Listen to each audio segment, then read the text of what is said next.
Ce qui inquiète aujourd'hui, ce n'est pas tant le niveau d'endettement moyen que la vitesse à laquelle il augmente. Ce qui est plus préoccupant encore, c'est qu'au sein de certains pays, notamment les exportateurs de pétrole et de matières premières, on a observé ces dernières années une forte hausse de la dette. Cela reflète le choc économique subi après la chute des prix des matières premières, baisse des revenus, ralentissement général des économies. La Banque mondiale ne l'avait pas vu venir. Mais peu à peu, les nations africaines ont commencé à refuser leurs prêts, déchirant les vieilles règles de la dépendance économique. Le président du Burkina Faso, Ibrahim Traoré, a lancé le premier signal fort: l'Afrique n'a pas besoin de l'argent du FMI ni de la Banque mondiale pour se développer. À l'Ouest, cette phrase a paru téméraire. En Afrique, elle a résonné comme un cri de liberté. Pendant des décennies, la dette a été présentée comme du développement, et l'aide internationale n'était qu'un autre mot pour désigner le contrôle. Aujourd'hui, le masque tombe. Le continent qui autrefois mendiait des prêts construit désormais ses propres banques, finance ses propres projets et échange dans ses propres monnaies. Le choc ressenti à Washington ne porte pas sur l'argent, mais sur le pouvoir qui s'échappe. Pour la première fois dans l'histoire moderne, l'Afrique n'attend plus la permission, elle envoie la facture. Tout a commencé sans violence, sans révolte dans les rues, mais avec une phrase qui a résonné dans le monde financier. L'Afrique n'a pas besoin de prêts de la Banque mondiale ni du FMI pour se développer. Ces mots, prononcés par le capitaine Ibrahim Traoré, n'étaient pas un slogan mais un verdict. En quelques heures, les analystes occidentaux s'affolaient. À la Banque mondiale, on décrivait une montée d'imprévisibilité parmi les nations africaines.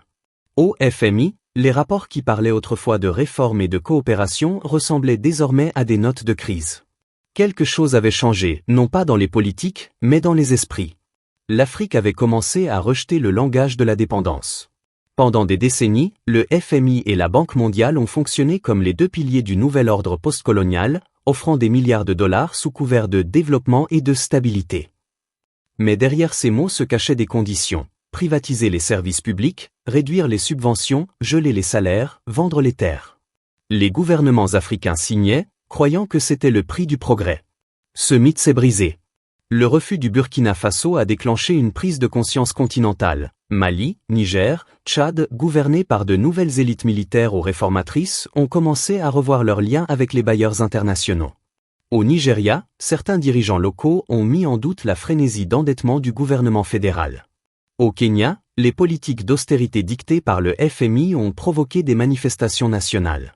L'Afrique ne découvrait pas la fierté. Elle retrouvait la mémoire, celle des programmes d'ajustement structurel des années 1980 à 1990, qui avaient détruit les systèmes de santé, vidé les écoles et plongé des millions de personnes dans la pauvreté. Ces politiques n'étaient pas des erreurs économiques, mais des stratégies coloniales modernisées. Pour Traoré, dire que les prêts sont une forme d'esclavage n'était pas une métaphore, c'était un diagnostic. En Afrique, la dette a rarement été purement financière, elle a toujours été politique. Celui qui détient votre dette détient vos décisions. La Banque mondiale et le FMI ont, pendant des décennies, dicté ce que les nations africaines pouvaient construire, exploiter ou nationaliser. Pour l'Occident, les propos de Traoré étaient du populisme radical. Mais sur le continent, c'était du réalisme pur. L'Afrique fournit au monde l'essentiel du cobalt, du lithium et du manganèse nécessaires aux technologies modernes. Elle produit la nourriture que l'Occident importe, le pétrole dont l'Europe dépend, et pourtant on continue de lui dire qu'elle est pauvre. Le choc à Washington n'était pas la perte d'un client, mais la perte d'un instrument de contrôle. Pendant des décennies, la dette a servi d'arme diplomatique, la Banque mondiale en était le gant de velours autour du point de fer du pouvoir occidental. Mais ce gant glisse désormais. À travers l'Afrique, le mot d'ordre est souveraineté, création de fonds régionaux, réserves adossées à l'or, commerce en monnaie locale. Des universités enseignent désormais la décolonisation économique. Des mouvements citoyens réclament des audits de dette pour prouver que l'aide a souvent servi à enrichir les prêteurs. Ce n'est plus une question de charité, mais de justice. Une fois qu'un continent décide de ne plus vivre d'air emprunté, il doit trouver son propre oxygène. C'est exactement ce que fait l'Afrique. Le refus des prêts du FMI et de la Banque mondiale n'est pas un isolement, mais une redirection vers l'autonomie. Peu à peu, l'idée s'impose. La richesse de l'Afrique n'a jamais disparu, elle a été détournée. Chaque année, des milliards quittent le continent sous forme d'or, de pétrole et de minerais, pendant que les mêmes pays quémandent des prêts équivalents à leurs pertes. Les États du Sahel, Burkina Faso, Mali, Niger, ont transformé cette prise de conscience en action. Les bases militaires occidentales ont été expulsées. L'or, autrefois envoyé en France, est désormais raffiné sur place. Les revenus sont redirigés vers des fonds de développement nationaux. C'est la naissance de systèmes financiers véritablement souverains, conçus selon les réalités africaines. Parallèlement, un nouveau langage de coopération voit le jour. Le système panafricain de paiement et de compensation permet désormais aux pays africains de commercer sans passer par le dollar. Un exportateur ghanéen peut être payé directement par un importateur kényan, chacun dans sa monnaie. C'est technique, mais symboliquement révolutionnaire, l'Afrique commerce avec elle-même. En 2025, plusieurs États discutent déjà de banques régionales de développement financées par du capital africain. Les alliances se multiplient. L'Éthiopie signe un accord nucléaire avec la Russie. Le Zimbabwe développe des usines d'IA avec des capitaux africains et asiatiques. Le Kenya expérimente une monnaie numérique nationale. Partout, l'Afrique investit en elle-même. Et, plus encore qu'économique, le changement est psychologique. La réussite n'est plus mesurée à l'aune des notes de crédit occidentales, mais à la propriété locale et à l'autonomie. Quand l'Afrique a commencé à se tourner vers ses propres ressources, le silence des capitales occidentales n'a pas duré. En quelques mois, l'inquiétude s'est transformée en panique. La révolte née de quelques discours est devenue une philosophie continentale. À Washington, des mémos internes reconnaissent une crise de confiance des clients africains. Le FMI tente de créer de nouveaux cadres de dialogue, c'est-à-dire de garder la main. Pendant 80 ans, la dépendance financière a été le levier d'influence le plus discret de l'Occident. Les bases militaires peuvent être expulsées, les ambassadeurs ignorés, mais la dette, elle, gouvernait en silence. Face à la perte de ce contrôle, la contre-offensive s'organise.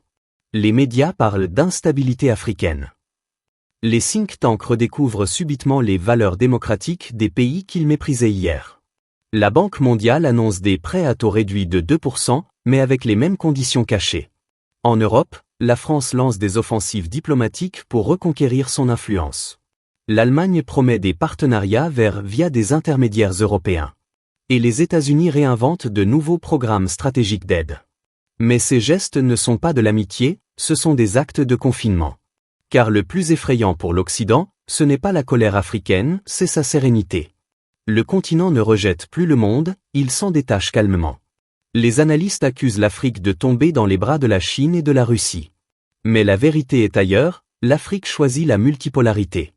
Elle traite avec la Russie pour l'énergie, avec la Chine pour les infrastructures, avec le Golfe pour le commerce. Ce ne sont plus des soumissions, mais des choix souverains. Le vent de résistance a soufflé. La poussière est retombée. Et ce qui reste n'est pas le chaos, mais la clarté. Après des décennies de pièges financiers et de manipulations politiques, le continent entre dans l'ère de l'autodéfinition. L'Occident parle de rébellion, les Africains parlent de renaissance. Désormais, les projets se multiplient. La Banque postale du Burkina Faso, financée uniquement par les réserves d'or nationales. Des fonds communautaires au Nigeria alimentés par les recettes locales. En Afrique de l'Est, des infrastructures numériques financées régionalement.